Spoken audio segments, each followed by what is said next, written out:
omulabye ye musumba ye mubuulizi ye olabye omukebezi n'omukebezi era n'omukebezi ekitali wamu ali no mu sizoni bwe kitamba kinakuba kimyufu people power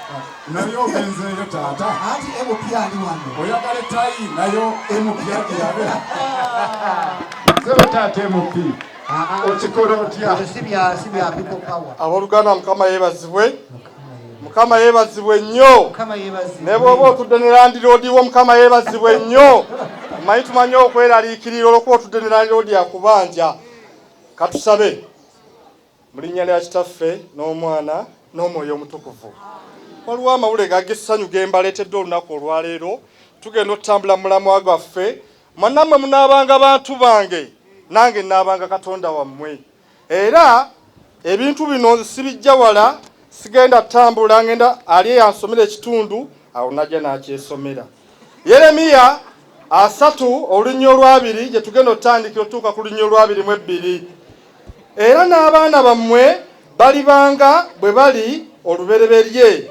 n'ekibiina kyabwe kirinywezebwa mu maaso ga Katonda. Jjukira nti ebyawandiikibwa bye binnyonnyola ki ebyawandiikibwa. Mukama waffe yeebazibwe nnyo. Tutuuse ku 2 we wali ekinyusa awo n'agamba nti nammwe munaabanga bantu bange nange naabanga Katonda wammwe. Embeera gye tuyiseemu eya COVID mu kaseera kano emyaka 2 tetulinnya wano mulooza kivudde ku ki? Waliwo embeera yali ezzeewo okulaba nga tetukyalinnya wano naye Mukama waffe ataddewo embeera tukola ki ne tukomawo. Kitegeeza waliwo embeera yaliwo twali twonoonye era bw'oba otunudde emabega n'abaana ba Isirayiri baali bamuvuddeko nga bali ku byabwe baali bakoze eki amateeka ge yabawa nga bagavuddeko bali ku byabwe naye bwe bamanya nti twonoonye ne bakomawo. Waliwo turning point kyova nti n'eccupa ya soda bwe baba gisaanikidde tejjula bulungi lwa turning point. Neefuna turning point ali wano weenenye mutima Mukama akwanirize. Mukama akole ki? Akwanirize. Twejjemu efubitizi, twejjemu obutaagaliza, Mukama atwanirize. Mmanyi lwaki embeera eno eriwo kati weeri tubadde twonoonye. Kati Mukama anaabeera atya naffe ng'emitima gyaffe teginakola ki? Teginneeyuza. Kyava gamba munaabanga abantu bange nange naabanga Katonda wammwe. Awo kyava gamba tozirika ali kumpi tajulula kabaka kiriza gwe oliraba Yesu waliwo ebirungi. Mukama abeere nammwe. abeere n'omwoyo gwo.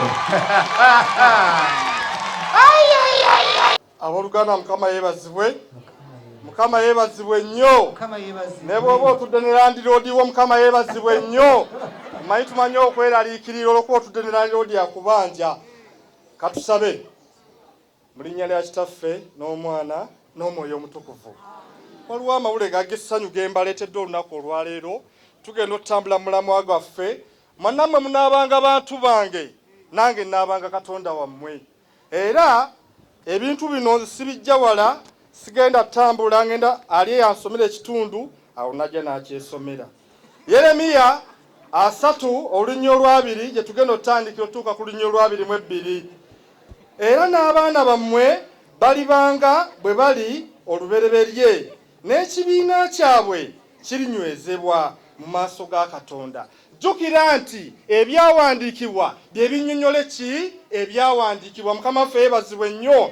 Tutuuse ku 2 we wali ekinyusa awo n'agamba nti nammwe munaabanga bantu bange nange naabanga Katonda wammwe. Embeera gye tuyiseemu eya COVID mu kaseera kano emyaka 2 tetulinnya wano mulooza kivudde ku ki? Waliwo embeera yali ezzeewo okulaba nga tetukyalinnya wano naye Mukama waffe ataddewo embeera tukola ki ne tukomawo. Kitegeeza waliwo embeera yaliwo twali twonoonye era bw'oba otunudde emabega n'abaana ba Isirayiri baali bamuvuddeko nga bali ku byabwe baali bakoze eki amateeka ge yabawa nga bagavuddeko bali ku byabwe naye bwe bamanya nti twonoonye ne bakomawo waliwo turning point kyova nti necupa ya soda bwe baba gisaanikidde tejjula bulungi lwa turning point neefuna turning point ali wano wenenye mutima Mukama akwanirize Mukama akole ki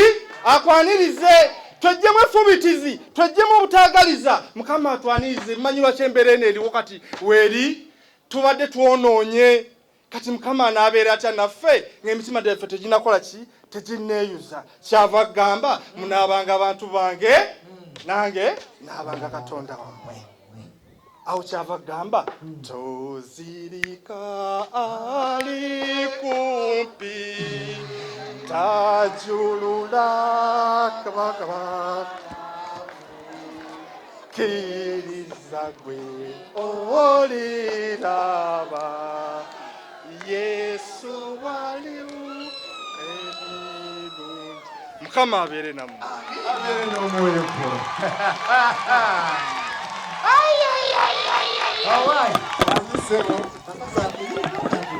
kitali wamu ali no mu sizoni